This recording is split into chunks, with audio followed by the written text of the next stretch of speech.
Hi everyone, Jess here at Aviation Festival Asia, and today I'm joined with Kian Gould, founder and chairman of Omnevo. What changes have Omnevo noticed in consumer behaviour over the last 2 years? So one of the key things that I would say have changed is that, of course, because people haven't traveled so much, they've developed a very different affinity to e-commerce, especially during lockdown. The ability to order from home, to have more choice, to not have to bother to go to a store, that has had a major impact on travel retail. People that used to shop a lot at airports and also potentially in flight have changed that behavior because they have gotten used to the kind of availability of a lot more range and possibilities online. So we have seen that airports and also airlines that have stuck to the old ways of just doing classic retail approach have suffered from that. The spend per pax is down across the board pretty much, while at the same time we've seen a significant rise in e-commerce conversions. So one of the case studies, for example, that we are presenting here, since we're in Singapore, is Chris Shop. And we've actually seen in the first year of COVID, sales go almost quadruple on the platform because people had much less opportunity, of course, to fly, and so there's a general tendency towards digital sales that is very noticeable. Okay, yeah.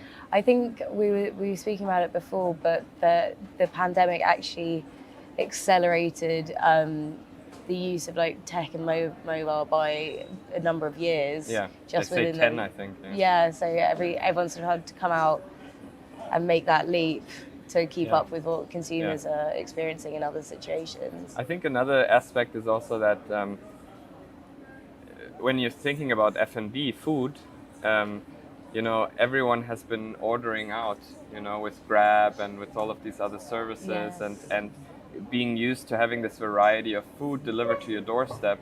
And then the first time everybody flew again, you get your Yeah. your $2 meal in front of you, and like, this is really what eating on an airplane is.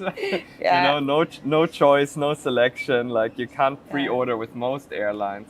So this is actually a big trend that we're seeing. We're currently involved in quite a few airline projects where it's about pre-order of F&B and buy on board of F&B, because there's a big push into creating more range, creating more choice, also more healthy choices. More vegetarian, more vegan choices, etc.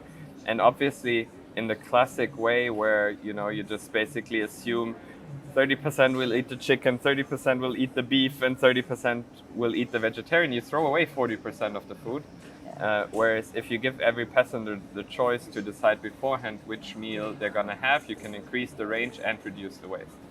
So one really nice one that we did last year was with Air Arabia, and we managed to reduce the waste by 70%, and now almost 80% of all the meals are pre-ordered. Wow. Okay. And that's cost effective as well as sort of being more environmentally friendly. And, for sure. And I mean, economical it's saving millions. in flight. How did the Omnevo platform support Singapore Airlines during the crisis, particularly during the grounding of fleets? And how is it supporting them now with the recovery? Yeah. So I'm sure you've read in Fortune and everywhere the A380 dining experiences, where you could eat in the A380. This was powered by Omnevo. We actually sold, I think it was 800 seats within just 60 seconds. Wow. So it was a pretty amazing experience, and the demand was so high. Initially there was like a set contingent, but the demand was so high, people started complaining, I want it as well, and I want it as well. So I think SQ ended up getting another 8 airplanes to fulfill all of the demand on the ground. That's one example, which is of course a gimmick, but it was something that went through the news. At the same time, the sales significantly grew, as I mentioned, during the pandemic. People started. A big part of that was also that people started using their loyalty points more to purchase goods rather than flights, because there weren't any flights. But the Chris Shop team also grew the range a lot, also products that are relevant in lockdown, for example. So they reacted very quickly And so it's been overall a very helpful platform to have, because we've seen a lot of airlines and airports that had nothing, and their stock was basically going to waste and had to be thrown away. Most people are not not aware that, for example, perfume has a shelf life, right? So you can't just keep perfume for 9 months in the store and then keep selling it. Yeah. So a lot of the products actually went to waste. But not only Singapore, we have our other airport customers, like Frankfurt or Heathrow or whatever. We help them actually start home delivery businesses to also sell their stock digitally when no one was traveling. Okay, amazing. And you mentioned adjusting things to what people want in a pandemic sort of context. Are you finding that work the other way now as we come into recovery? Are there some things that people were buying during the pandemic that they're not looking for so much anymore, or are those trends sticking? So,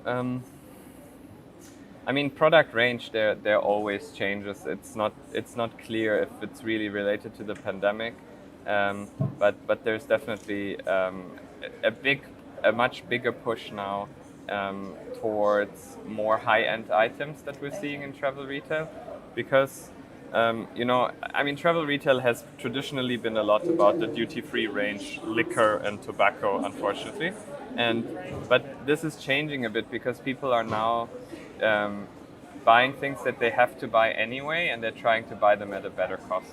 So one of the key revenue drivers for travel retail on airlines and airports is also, for example, high-end electronics. Right? Now, traditionally, high-end electronics, and I'm talking laptops, cameras, iPhones, etc., they don't have a great margin for the retailer, so they don't love it. If you are at an airport, you have to pay high concession fees, etc.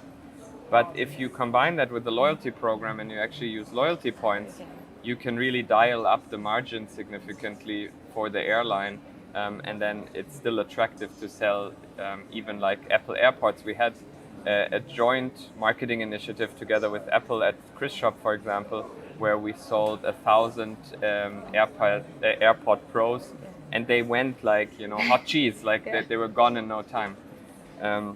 So there's definitely demand for products that people want anyway, right? Rather than the classic maybe duty-free range. There is a little bit of a tendency, I would say, of less hard liquor consumption happening in some parts of the world, more health consciousness and things like that. But one thing that we're definitely seeing is, as I mentioned at the beginning, that there's not so much in-flight sales coming back. Okay. Yeah, and I think this is down to the primary reason is that the choice is so significantly limited. People kind of realize that again now. It's like, oh, really? You only have 3 perfumes on this aircraft? Like, why? Yeah. People are used to having everything at their fingertips at home, so when you suddenly don't have that anymore. So that's why one of the big pushes we have now we're doing like 3-4 rollouts in parallel at the moment with airlines around the world. And one of the biggest pushes is basically to extend the range through pre-order. So like if you want your surge of perfume, which no one carries on the plane because it's too expensive, you can actually pre-order it and have it on your plane duty free. Okay. So these are the cases, and yeah. So Chris Shop is the industry benchmark for digital ancillary revenue right now. How do you see such platforms evolving in the next 5 years? It's funny because the people that are close to this digital retailing and travel retail and e-commerce are like, why is not every airline doing this already? But then you have conversations with airlines who are like, why should we do this? So there's a big gap in education, right? And I think that the general trend is in our favor to the extent that a lot of airlines have made it their absolute number one priority to grow ancillaries, because the pressure on ticket prices, especially now that they have exploded everywhere, and it's not really sustainable to keep them at that level because it will actually dampen demand eventually. I think the reality is airlines need to get more non-flying revenue out of customers, and this is one of the easiest actually and one of the most cost-efficient ways to do so, while at the same time creating a much more like holistic customer experience. So to quote our friends at Emirates, who wrote an article about this last year, which kind of used the term that I've coined called the ancillary marketplace approach, which is really the idea that the airline has very valuable customer data, and that customer data can be used to make offerings to the passengers that are flight related, but also completely unflight related, because an airline owns that customer relationship for a long time, not just while they're flying, which is very different from an airport. An airport, you're only there when you're there, but the airline has a digital connection with you and can sell you other things as well, can guide you through your travels, but also through your preparation and through your post-travel experience. That's a really interesting distinction between the two, because you often think of them as fairly interconnected, but they actually do have a very different long-term relationship. And another point is just on ancillary revenue. I guess we saw it grow so much during the pandemic as an alternative revenue source. It's important that we see that continuing as we re-emerge and not just lose that as a sort of buy side anymore. Yeah, and the way that I like to make the distinction now is because, I mean, everyone chucks it all into this bunch of ancillary revenues, but if you think about it, there are ancillary revenues that you only need when you're flying, right? And those are clearly seat upgrades and things like that, but also rental cars and hotels, because you're not going to need them if you're not traveling, right? So when you then take a step aside and you say like, okay, what ancillaries can I actually sell to customers when they're not flying?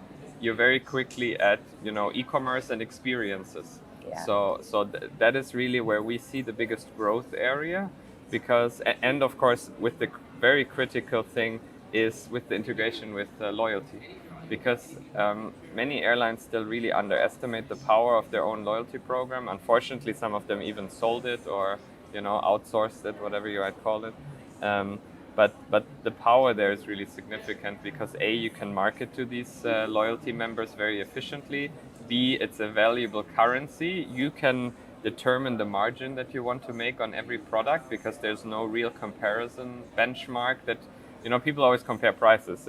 If a concert for Justin Bieber is $100 here and $200 there, I'm going to go for the $100 here, right? But if it's 75,000 miles, no one knows what it is, right? Yeah. So that kind of non-transparency in the loyalty points makes it possible to create quite unique offerings around it.